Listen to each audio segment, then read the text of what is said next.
Allahu thot në Kuran dhe në qiell është furnizimi juaj dhe ajo që ju është premtuar. Ky ajet na mëson se ekzistojnë dy lloje furnizimesh. Furnizimi i pakushtëzuar, që është risku i shkruar, dhe furnizimi i kushtëzuar, premtimet e Allahut. Furnizimi i parë është i pakushtëzuar, risku. Dhe fjala risk është shumë gjithëpërfshirëse.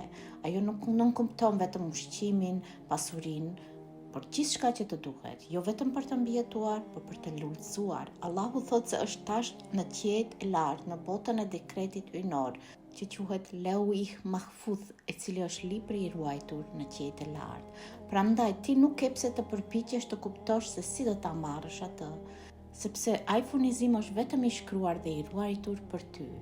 Çfarë të takon do të arrit tek ti në kohën e përcaktuar, po aq e sigurt sa një lindje e një fëmie në kohën e saj të caktuar. Furnizimi i dytë është kur Allahu thotë dhe ajo që ju është premtuar. Ky është një furnizim i kushtëzuar. Për shembull, dëshiron që Allahu të shtojë riskun dhe të të lartësoj, atëherë je mirënjohës.